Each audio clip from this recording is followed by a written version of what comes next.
So this is just another video vlog that I'm throwing together. So a couple of months ago, Carlos and I, you know Carlos, he's been in like a couple of videos, a couple of video vlogs and stuff. He and I had a weekend off, and I'm like, dude, let's just go somewhere. Let's go somewhere and like get fucked up and have a good time.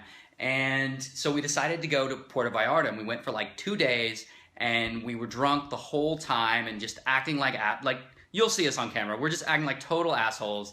Because that's apparently what one does on vacation in Puerto Vallarta. Okay, so other than that, I'm actually in between doing movies right now. Like, I'm about to start up another one, so I'm launching 2 new online shows. One is called Top 6. I'm producing it, and it's starring Kelly Landry, who is a very talented writer for Equals 3. She's also a performer. We're moving her over, giving her her own spin-off. She's fantastic. Everyone loves her on Equals 3. You're gonna love her on the show Top 6. The other one, it's a like sketch comedy stuff. It's called Booze Lightyear, believe it or not. And that one I'll actually be performing in a lot. It's like me and my friends as like comedy troupe or whatever. So look for those. We already shot them all. We're just cutting them together. So I want to say in the next week, but I have no freaking idea, because I'll give a date that something's going to come out, and then it won't fucking come out at that time, and then I got to explain myself. Okay, so here it is, Puerto Vallarta. Summertime, summertime. Get up in the morning, I'm going after mine. I never fell in love, I wouldn't waste my time. But when I met you, I had to change my mind. No lie, you wasn't even on the radar. Sailing on my own, live my life like.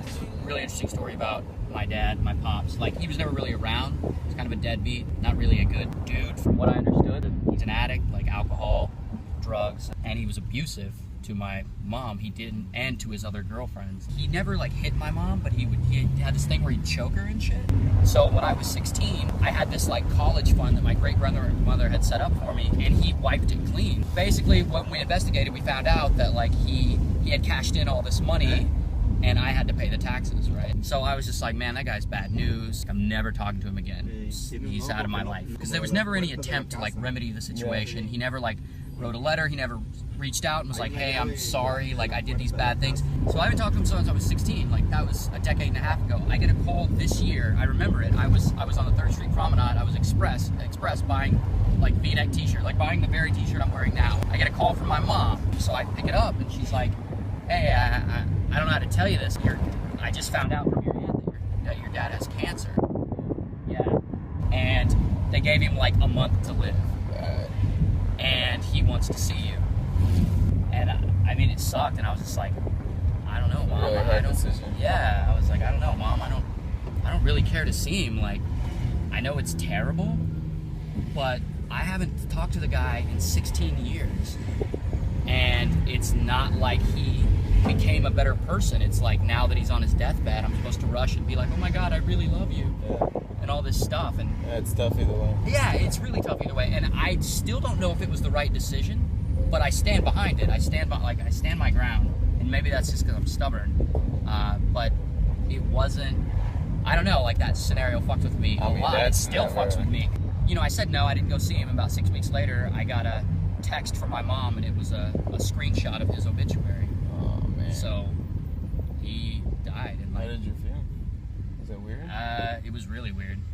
It was like surreal, but kind of distant, because I haven't seen him in forever. Yeah. And all the memories I have of him are negative, because I didn't grow up with him, and so there's not a lot of positivity surrounding that. It's all negative. Yeah, and I'm sure that it keeps building too, like after all that time. Yeah.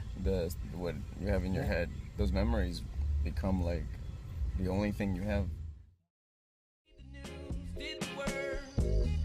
Kept the chill, paid the bills, did my dirt. It's tough to say how we got away from what. Put it in your mouth. As Ray says. How's it taste? It tastes like dreams. Tastes like dreams. Tastes like a bunny rabbit like ate a bunch of fruit and then shit that in my mouth. But like in a good way. Yeah, but I mean that in a positive way. So Carlos and I wanted to do like a last minute like weekend vacation. So here we are, and I'm not really sure what we're gonna do here other than like chill on the beach. Like, I don't know what the nightlife is like and shit. So I put out a little tweet like, you know, I'm hanging out in Puerto Vallarta or whatever, like hit me up so we can do something. So a lot of people hit me up, and one of the guys who hit me up was this dude named Alan, and I don't know him, I've never met him before, but he's a club promoter here. And so we start messaging back and forth and shit. I'm like, so what are we gonna do tonight? He's like, all right, check this out. I got you guys into this club. I got you like some free bottles, so I got you bottle service. And there's a fucking wet t-shirt contest. So I'm like, okay. I mean, if that's wet t-shirt contests and free alcohol, I mean, if that's what we gotta do, if that's all that's going on tonight. So we will have to find out what that's all about. I mean, just for the sake of exploring, we're just, you know, well, you know, when in Rome. Yeah, because all the Romans... Right, sprayed girls in wet t-shirt. Yeah, right. Saw their titties. Yes. I know I've been drinking, another late night underway. And the lights start blinking, and I start sinking. Wherever we end up, so okay. They tell me can't run forever, but I don't know no better. Let's get lost in the sun somewhere in California. As long as you know that I always be there. It's automatic. 2 dudes in a jacuzzi. Nothing gay at all about that. So our hotel room has a hot tub out on the balcony, and we're... And what, are you not gonna get in it? Yeah, exactly. Well, you're not gonna get in it? 2 dudes in a jacuzzi? What? Well, I had said that last night, like, we met this guy, Alan. He's a club promoter locally. There's a wet t-shirt contest. And we're like, cool, that sounds like a really good, clean, wholesome time. Yeah. We go out to this club, you know, we get drunk and all this other shit. And it turns out, like, not only was there a wet t-shirt contest, they were expecting me to be the guy that, like, sprays the women. Yeah, you sprayed them. I did spray them. So on a scale from 1 to 10... Reluctantly. On a scale from 1 to 10, how proud of yourself do you feel about that? Fuck you.